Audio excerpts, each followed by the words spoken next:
क्या महाराष्ट्र सरकार गिरने वाली है? उद्धव ठाकरे मुख्यमंत्री पद से हटेंगे? ये दो ऐसे सवाल आपको बताएं महाराष्ट्र के एक वरिष्ठ पत्रकार के एक लेख के बाद उठे हैं। आपको बताएं महाराष्ट्र का एक बड़ा पेपर है जिसका नाम है, आपको बताऊं, तरुण भारत। उस तरुण भारत के एक पत्रकार हैं अनिल थाटे। उन्होंने बाकायदा व्यक्तिगत चर्चा का हवाला देते हुए कहा है कि उनके सामने शरद पवार ने संजय राउत को यह कहा कि उद्धव ठाकरे को मुख्यमंत्री बनाकर मैंने भारी गलती कर दी, इनसे व्यवस्था संभल नहीं रही है और इससे अच्छा होता कि मैं खुद मुख्यमंत्री बनता।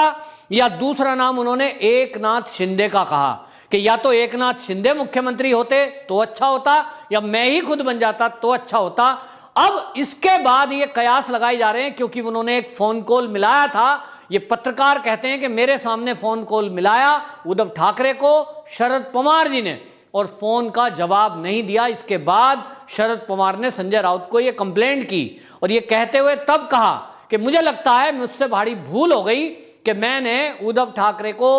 प्रदेश का मुख्यमंत्री बनना स्वीकार किया और अब शायद उसको बदलना पड़ेगा। और आपको बताएं ये वाकई में अब मंथन चल रहा है तीनों दलों के अंदर के अब जब अगला चुनाव भी आना है और वहां बीएमसी का चुनाव आना है तो ये सारी बातें चल रही थी कि पंढरपुर को लेकर जिस तरह से हार हुई है वो ये सोच रहे हैं कि ममता बनर्जी वाला फॉर्मूला महाराष्ट्र में लागू हो जाएगा। तो वो पत्रकार कहते हैं कि ये उनकी भारी भूल है कि अनिल थाटे कहते हैं कि ये जो दल है तीनों दलों की सरकार जो ये सोच रही हो कि पंढरपुर की हार के बाद वो एनालिसिस करें कि उनको बाकायदा भारतीय जनता पार्टी के जो पूर्व मुख्यमंत्री थे देवेंद्र फडणवीस उनसे मुकाबला करना है और उनसे मुकाबले में उद्धव ठाकरे कहीं नहीं टिकते, ये पत्रकार का कहना है। और इसी के साथ आपको बताएं दो और बड़ी खबरें आई। एक बड़ी खबर आई कि पूर्व गृह मंत्री महाराष्ट्र के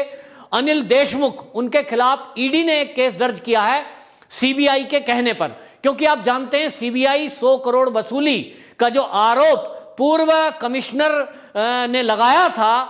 उस वो पूर्व कमिश्नर के अनुसार 100 करोड़ रुपए पुलिसकर्मी उगाकर अनिल देशमुख जो गृह मंत्री थे उनको दिया करते थे। और इसलिए परमवीर सिंह की इस एप्लीकेशन के बाद सीबीआई ने जब जांच की तो उन्होंने पाया कि इसमें करोड़ों रुपए का लेन देन हुआ है और शायद विदेश के द्वारा भी कुछ ट्रांजैक्शन हुई है और इसलिए सीबीआई को लगा कि इस पूरे मामले की जांच में ईडी भी उनका साथ दे और इसलिए ईडी ने अनिल देशमुख के खिलाफ ये पैसे के लेन देन को लेकर एक एफआईआर दर्ज की है, क्योंकि बड़े पैमाने पर सचिन वजे के पास से वो ट्रांजैक्शन के नोट गिनने की मशीन, पैसे का लेन देन और कुछ उद्योगपतियों से उगाही, ये मामले सामने आए थे। दूसरा मामला सबसे बड़ा जो जुड़ा हुआ महाराष्ट्र में चल रहा था वो सचिन वजे को लेकर था, जिसके खिलाफ मनसुख हिरेन नाम के एक व्यापारी की हत्या और दूसरा एंटीलिया मामले में जो विस्फोटक की छड़ें मुकेश अंबानी के घर के बाहर रखी गई थी, इसकी जांच भी एनआईए कर रही थी और उस जांच में सचिन वजे के खिलाफ काफी सबूत एनआईए को मिले थे और यह पूरा पुख्ता जानकारी एनआईए को मिली कि सचिन वजे ने यह भी कहा गया कि उसने कबूला है कि इसमें कहीं ना कहीं बड़े लोग भी शामिल थे, मैं तो एक मोहरा हूं। और जितने सबूत मिले उसमें यह कहा जा रहा है कि मनसुख हिरेन की हत्या में प्रदीप शर्मा और दूसरे ये सचिन वजे उस जगह पर मौजूद थे, इनकी लोकेशन के पूरे प्रूफ मिले और जब ये सबूत सारे मिल गए हैं एनआईए को, सीबीआई को, तो अब आपको बताएं महाराष्ट्र की पुलिस ने, कमिश्नर ने एक ऑर्डर दिया है और उसमें जो सचिन वजे एपीआई थे महाराष्ट्र पुलिस में वो पहले सस्पेंड चल रहे थे, अब उनको बर्खास्त कर दिया गया, यानी नौकरी से निकाल दिया गया है। अब ये जो दोनों मामले हैं और तीसरा मामला शरद पवार की नाराजगी का, ये तीनों कॉकटेल मिलकर के ये बता रहे हैं कि अगले आने वाले कुछ दिनों में महाराष्ट्र की सरकार गिर सकती है। आपको बताएं जहां शरद पवार ये पछता रहे हैं कि शरद पवार कह रहे हैं कि मैंने गलती कर दी उद्धव ठाकरे को मुख्यमंत्री बनाकर, इनसे व्यवस्था संभल नहीं रही। इसका मतलब यह है कि जो ये चल रहा है, चाहे वो सचिन वजे वाला केस है, सचिन वजे को नौकरी पे रखवाने का किसने कहा?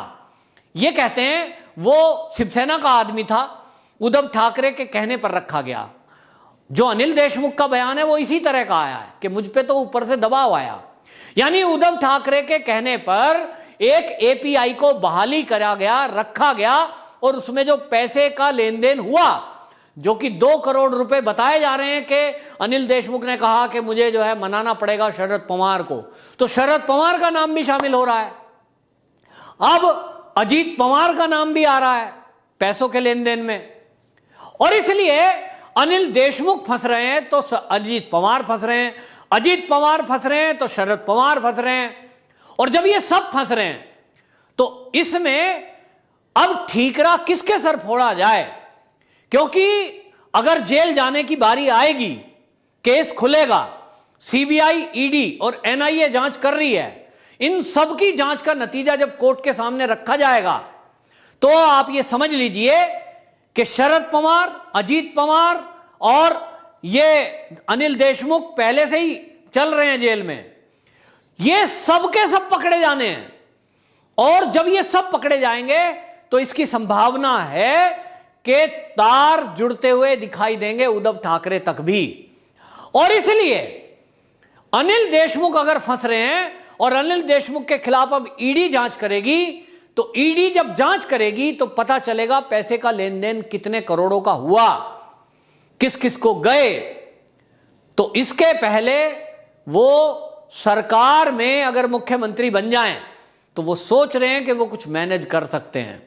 और इसलिए इस तरह का बयान आना ये काफी गंभीर है उद्धव ठाकरे के लिए। उद्धव ठाकरे इस पूरी व्यवस्था को संभाल नहीं पाए, और इसीलिए सचिन वजह की वजह से सारी पोल पट्टी खुली। सचिन वजह ने अन्याय और अत्याचार करना शुरू किया, उद्योगपतियों की हत्या तक हो गई, वसूली हुई,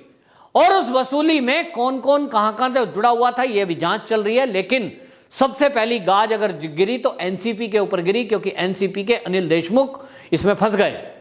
और उनके खिलाफ सीबीआई और अब ईडी जांच करेगी।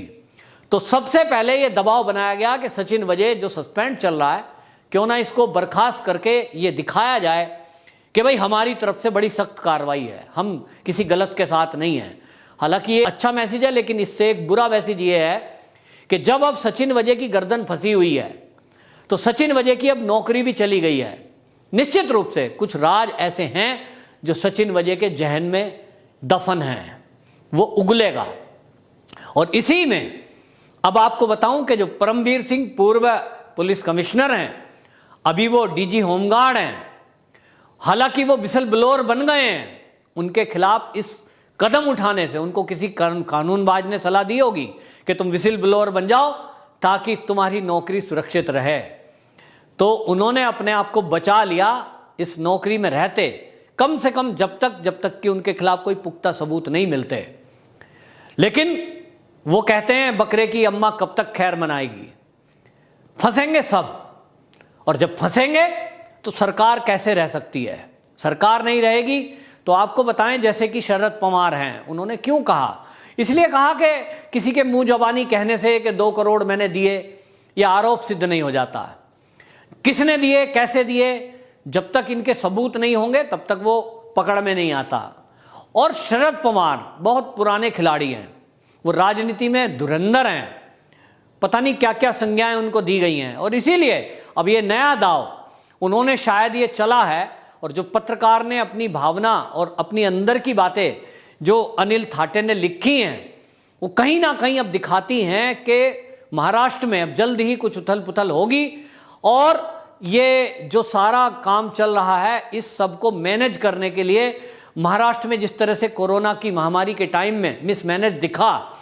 सरकार की कमी दिखी, और अब वहां के बीएमसी के जो चीफ ने ये सारी पोल पट्टी खोली कि किस तरह से सरकार नदारद रही और केंद्र पे केवल आरोप लगाती रही, जबकि राज्य सरकार को जो कदम उठाने चाहिए थे वो नहीं उठाए गए।